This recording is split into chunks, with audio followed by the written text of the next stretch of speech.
9 itu pun juga balenjani. Karena partikel 9 itu sebetulnya itu adalah puncaknya energi yang ada di semesta ini. E9 tentunya energi yang paling kuat. Tetapi di saat raga itu apakah dia benar-benar mau melindungi diri kita, inilah yang menjadi masalah. Tetapi kalau raga kita sudah mampu untuk mendayagunakan energi 7, energi 8, bahkan energi 9, tentunya itu akan menjadi pelindung yang paling ampuh untuk melindungi kita dari bahaya yang akan terjadi. Ya. Okay.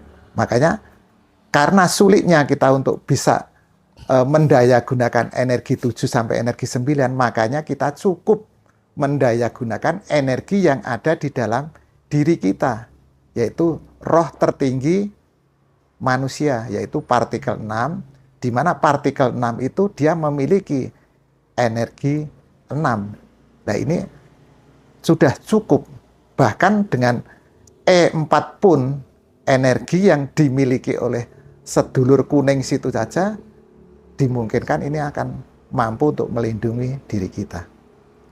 Ini, Mas. Jadi pesan saya, sebelum terjadi mestinya kita lebih baik sedia payung sebelum hujan. Nah, ini pesan dari Mbah Mujono untuk kita selalu berusaha untuk bisa mengeksploitasi energi roh tertinggi kita agar kita nanti bisa melewati pergantian zaman yang akan terjadi dengan pemicunya yaitu megatrust, seperti yang sering diingatkan oleh BMKG, mengatakan bahwa megatrust itu tinggal menghitung hari. Jadi bukan berarti bahwa megatrust itu tinggal berapa hari, itu bukan, tapi bisa terjadi kapanpun. Karena kalau megatrust itu tidak bisa diprediksi. Berbeda aktivitas Gunung Merapi itu bisa diprediksi nanti akan meledos tanggal berapa atau hari apa, itu bisa prediksi. Tapi kalau gempa bumi itu tidak atau belum mampu untuk diprediksi. Mungkin itu yang begini, berarti jadi yang dijelaskan sama Pak Gun barusan itu sepertinya ini tetap terkait banget dengan perilaku daripada manusia itu sendiri ya. Betul, Mas. Terus kalau dari apa ya, prediksi kemarin itu kan memang kemarin fenomena yang terjadi pergeseran dan gempa itu banyak yang terjadi di daerah Sunda memang ya. Ya. Saya ingin coba mungkin menggali lebih dalam, apakah perilaku masyarakat di daerah tertentu, kita enggak ngomong nanti di daerah Sunda masyarakatnya sudah tidak berperilaku baik, tapi kok kenapa ada di sana nanti kejadiannya? Apakah memang itu tadi di sana itu sudah tidak memakai atau apa ya, ngugemi ajaran leluhur, kan bisa jadi itu Pak. Ya. Sebetulnya gini ya Mas, ini bukan kita bicara tentang skup kedaerahan ya Mas. Jadi ini skupnya adalah bumi pertiwi. Iya, tapi kan istilahnya pemicunya kan dari situ Pak. Betul. Ini gini Mas, jadi mungkin bisa saya jelaskan seperti ini. Jadi Bunda Pertiwi atau bumi pertiwi ini itu akan nyaman kalau dihuni oleh manusia-manusia yang ngegemi kebenaran. Kebenaran itu apa? Memang orang mengatakan kebenaran itu relatif, padahal sebetulnya kebenaran itu adalah mutlak. Tetapi orang menganggap bahwa apa yang menjadi pegangannya itu adalah sebuah kebenaran. Nah, kebenaran menurut versi Jawa Kasampurnan itu adalah orang yang mengikuti hukum alam. Hukum alam itu dulu dari tiada, kemudian menjadi ada sekarang ini. Ada semesta, ada termasuk planet bumi, dan juga ada manusia, hewan, dan tumbuh-tumbuhan. Nah, dari ada Dulu dari tiada menjadi ada. Mestinya akan hukum Tiada- alam itu tiada akan lagi. kembali ke Tiada ketiadaan. lagi. Ya. Sekarang manusia itu berapa gelintir yang berusaha untuk menuju ke ketiadaan. Padahal mestinya yang mengikuti hukum semesta itu harusnya manusia itu berusaha untuk menuju ke ketiadaan. Tetapi berapa gelintir manusia yang sudah berpikir untuk mengikuti hukum semesta? Karena kebanyakan orang itu hanya berusaha untuk mengembalikan roh yang menghidupi raga ini kembali ke surga. Sementara raganya itu dibiarkan tertinggal di bumi, kemudian dikubur, membusuk, dan menjadi makanan belatung. Nah, mestinya kalau kita mengikuti hukum semesta, kita berusaha untuk menuju ke ketiadaan. Ya, kita harus mengolah jiwa kita dengan cara mengolah kendaraan dan reaktor jiwa yang ada di tulang ekor.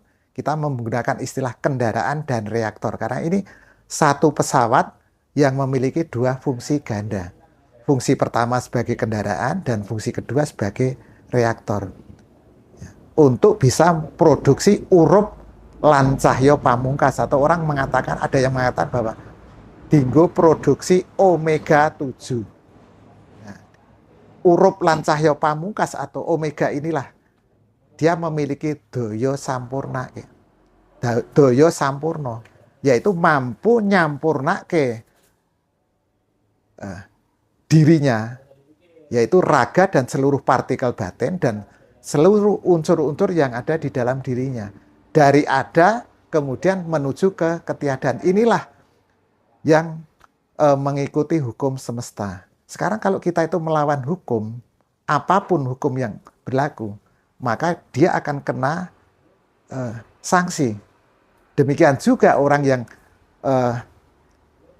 melawan hukum semesta ini, nanti di dalam pengadilan, karena yang menentukan adalah pengadilan, hakim agung lah yang nanti sebagai hakimnya. Mereka yang mengikuti hukum alam, tidak melanggar hukum semesta, dia akan selamat. Tetapi mereka yang tidak mengikuti hukum semesta atau melawan hukum semesta dengan tidak berusaha untuk menuju ke ketiadaan, mereka akan terkena hukuman. Dia tidak akan selamat menghadapi pergantian zaman tersebut. Maka silakan, waktu masih ada. Bahkan saya berani membocorkan bahwa Simbah itu belum lama ini mengatakan ke saya, Gun, Ben 2 tahun ini, tahun 25 dan tahun 26, ben donggo menikmati nangkane. Itu artinya apa?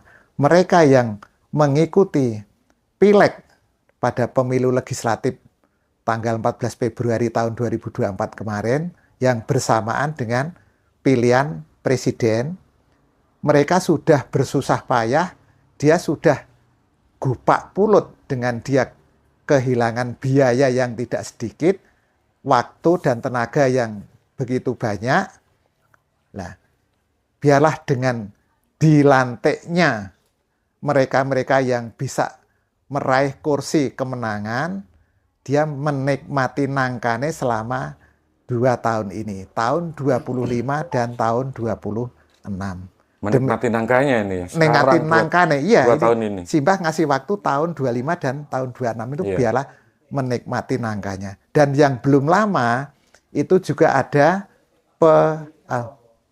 pemilu kepala daerah atau pilkada. Pilkada, ya. Ya, mereka yang terpilih sebagai bupati, wali kota, dan gubernur itu biarlah juga menikmati nangkanya dalam tahun 2025 dan tahun 2026. Karena mereka juga sudah sekian bulan mereka itu gupak pulut dengan kehilangan banyak dana yang harus dikeluarkan, juga tenaga, pikiran, dan sebagainya. Nah Berarti ini mereka mau mengembalikan gitu modal yang keluar gitu Pak Gun. ya mestinya Kasarnya itu begitu kan. pasti ya.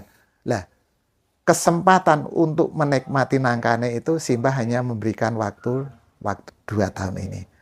Lah, tetapi Simbah tidak mengatakan bahwa karena besok tahun 2027 itu akan terjadi migrasi, tidak mengatakan. Tapi dengan premis-premis yang ada ini, itu kita mestinya dengan logika kita bisa menarik kesimpulan bahwa